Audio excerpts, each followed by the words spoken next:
किसी की सियासत बचाने के लिए ऑपरेशन नहीं रुकेगा। अब जम अजला में कार्रवाइयां की जा रही हैं। नेशनल एक्शन प्लान पर वफाक और तहरीक इंसाफ आमने सामने।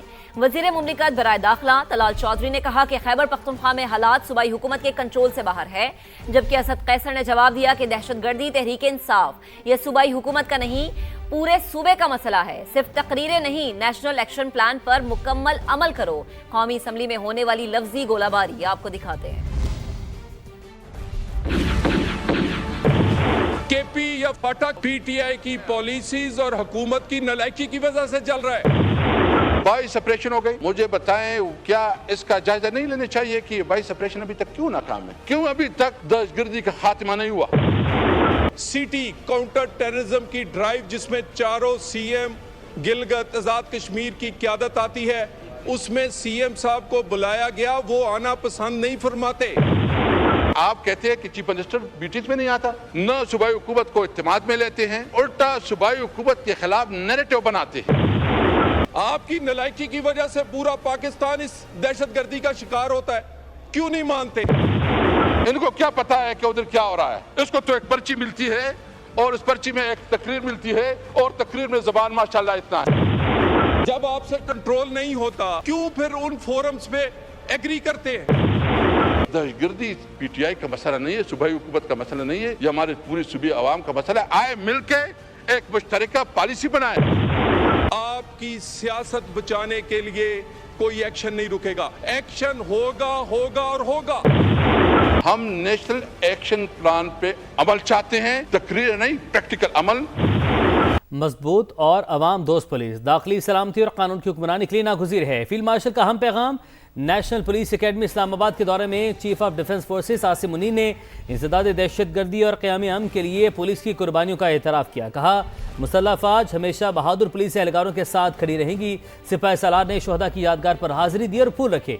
पुलिस एकेडमी में ज़ेर तरबियत सर्विस अफसरान से खिताब में फील्ड मार्शल ने कहा, कानून नाफिज करने का फ़र्ज एक मुकद्दस मिशन और पुलिस मुल्क में अमन व कानून की पहली दिफाई लाइन है। मुल्क की सलामती और अमन व अमान के जिम्मेदार इदारों के दरमियान ताउन और उन पर अवामी एतमाद बहुत ज़रूरी है। सानहाए गुल प्लाजा पर फिजा आज भी सोगवार। अमवात की तादाद 28 हो गई। 80 से ज़ायद ताहाल लापता हैं। 8 लाशों की शनाख्त हो गई। दीगर की शनाख्त का अमल तेज कर दिया गया। 50 लापता अफराद के अहले खाना के नमूने जमा करके तस्दीक के लिए सिंध फॉरेंसिक लैब और जामे कराची की लेबॉर्ट्री को इरसाल कर दिए गए।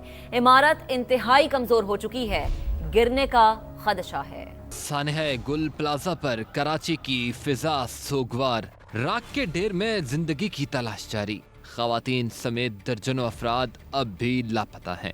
इमारत मुनहदिम और मलबे को हटाया जा रहा है। लवाहिकीन बेबस खड़े अपनों की राह तक रहे हैं।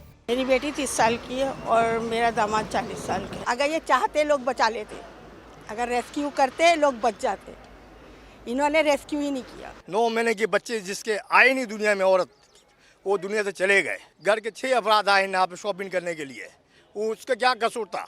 क्रेन की मदद से छत से गाड़ियां उतार ली गईं। खौफनाक आग ने दुकानदारों की जमा पूंजी जला दी। अपनी आंखों से मौत को देखने वालों की दुख भरी दास्तान सुना रहे हैं। बेसमेंट ग्राउंड हमने सब खाली करवा लिया। तो कुछ लोग थे जो ऊपर फंस गए थे स्मोक की वजह से, और जो है ना निकल ना पाए, इस वजह से वो बहुत फंस गए थे वो लोग। लापता अफराद के अहले खाना के नमूने फ्रांसिक लैब भेज दिए। पुलिस सर्जन का कहना है लाशें जलने के बायस मुश्किलात पेश आ रही हैं। 50 फैमिलीज़ ने हमारे पास अपने जो कवाइफ हैं, डीएनए का सैंपल्स हैं, वो जमा कराए हैं। जो भी हमें मिलता है हम उसी से सैम्पलिंग करते हैं। सानहा में जहां बहक तनवीर अहमद को कोरंगी में सुपुर्द खाक कर दिया गया। सानहा गुल प्लाजा में अमवात की तादाद 28 हो चुकी। जाए हादसा पर सर्च ऑपरेशन जारी है। मजीद जानते हैं वहाँ पर मौजूद समा के नुमाइंदे शाहनवाज कादरी हमारे साथ मौजूद हैं, जो कि मुतासरा दुकानदार के साथ मौजूद हैं। जी शाहनवाज। देखिए, मैं इस वक्त गुल प्लाजा के बाहर ही मौजूद हूँ। आग तो बुझा दी गई है, अब मलबा उठाने का काम जारी है। अब तक 28 लाशें यहाँ से निकाली जा चुकी हैं। 20 से ज़ायद अफराद जो है यहाँ से ज़ख्मी हुए थे और अभी भी 85 अफराद जो है मिसिंग हैं। मेरे कैमरामैन शाहिद मेरे साथ चले और हमें दिखाएं कि यहाँ पर जो काम है वो जारी है और यहाँ पर जो हैवी मशीनरी है उसको बुलाया गया है। सामने की जानिब टॉप वाली साइड के ऊपर अभी भी वहाँ पर जो है लोगों की लाशों की इतला है और अब तक वहाँ पर कोई पहुँच नहीं सका है। तो कौन से फ्लोर पे दुकान थी? अब समोसे वाला होटल था ना, उसके बराबर मेरी दुकान थी। और मैं अपना माल सेट कर रहा था और बंद करने की तैयारी हो रही थी तकरीबन, तो अंदर से आवाज़ आई कि भागो भागो, आग लग गई है, आग लग गई है, आग लग गई है। फिर मैंने जैसे जैसे करके मैं काउंटर को धक्का मारा और इतना धुआं बढ़ गया कि मैं अपनी दुकान छोड़ के भाग गया। फिर मैं अपनी दुकान यहाँ बाहर आके खड़ा हुआ तो मैं अपनी दुकान खुद अपनी जलते हुए देख रहा था। बिल्डिंग को जो है अब डिमोलिश की तरफ लिया जा रहा है, ताकि अगर बिल्डिंग मुकम्मल तौर पर गिर जाएगी उसके बाद ही जो है यहाँ पर जो है जो बाकियात हैं उन लोगों के वो निकाले जाएंगे। गुल प्लाजा की आग महज एक वाकया नहीं बल्कि एक ऐसी तबाही है जिसने शहरियों के दिल दहला दिए। आग के बाद जब धुआं छटा तो बेसमेंट से ऐसे मनाजिर सामने आए जो इंसानी बेबसी की दास्तान सुना रहे हैं। रिपोर्ट करेंगी फरवा अली। इधर आंखें खोलना मुश्किल हो रहा है। गुल प्लाजा की आग ने सिर्फ इमारत नहीं जलाई, उम्मीद, रोजगार और जिंदगियां राख बना दी।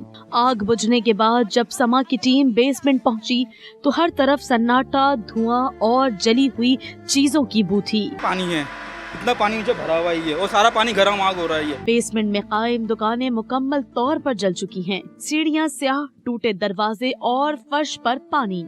2 अंदरूनी दरवाजे बंद नजर आए जो शायद आखिरी रुकावट बने। बहुत खतरनाक किस्म की आग लगी, मेरा निकलना बहुत मुश्किल हो गया है। मुझसे कोई गलती होता है तो माफ कर देना। बेसमेंट में मौजूद धुआं और घुटन रेस्क्यू एहलकारों को अब भी मुश्किल पेश आ रही है। ये जो खड़ा हुआ मैं आपके सामने पानी के अंदर खड़ा हुआ मैं, लेकिन तपिश देख लेंगे कितनी तपिश है यहाँ पे। जो है ना यहाँ वायर भी हैं लेकिन बिजली है ही नहीं इसमें। बाजी कूलिंग का मतलब जारी रहेगा। जब हम लोग यहीं पर हैं, अभी आगे जो है कूलिंग का अमल जारी है। अभी आगे जाएंगे, आगे देखेंगे, अगर आग होगी तो फिर आगे देखे कूलिंग करेंगे।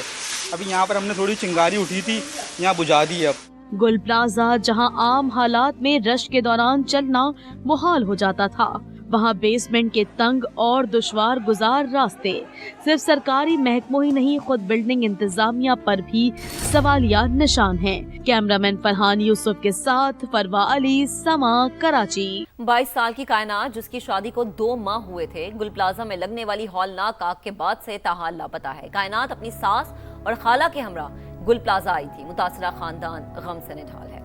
12 अक्टूबर को शादी हुई। बड़ा हमारा घर ऐसा था कि जैसे रोशनियों का घर है, मगर मेरे घर में अंधेरे हो गए। मेरे घर में और कोई खातून है ही नहीं।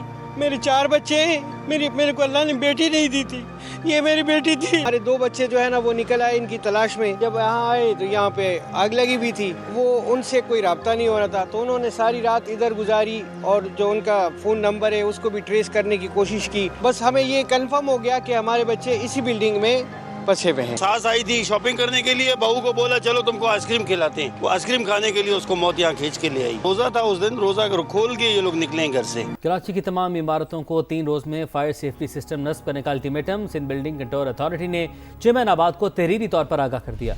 मेयर कराची मुर्तजा वहाब का कहना है कि तमाम बिल्डिंग मालिकान से दरख्वास्त है कि फायर सेफ्टी को यकीनी बनाए, जबकि गुल प्लाजा के मलबे को बल्दिया उस्मा कराची की वर्कशॉप मेवा शॉप में मुंतकिल करने का अमल भी शुरू कर दिया गया है। मालूमात हासिल करते हैं, सीनियर रिपोर्टर मोनिस अहमद हमारे साथ मौजूद हैं। अब मोनिस बताइएगा अभी वहाँ पर आप क्या सूरत हाल देख रहे हैं?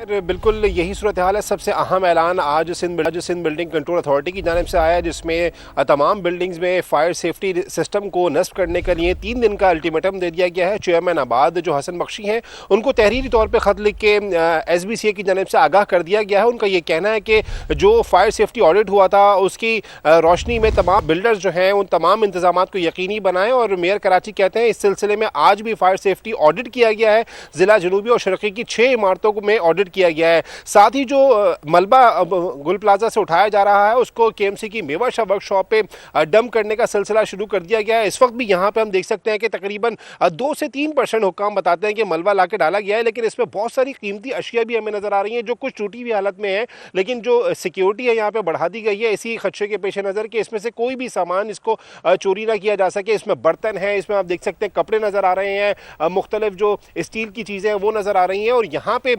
सिक्योरिटी को सख्त किया गया। उनका ये कहना है कि यहाँ पे जितना भी मलबा निकलेगा उनको डंपर्स की मदद से यहाँ पे लाके डंप किया जा रहा है। ये भी बताया जा रहा है हुक्काम की जानिब से कि तकरीबन 10 से 15 दिन इसको मजीद लग सकते हैं। उसको मस्मार किया जाएगा पूरी बिल्डिंग को, उसके बाद वक्त भी इसमें लग सकता है जब बिल्डिंग को मस्मार किया जाना है। मोनिस आपने अपडेट किया, आपका बहुत शुक्रिया।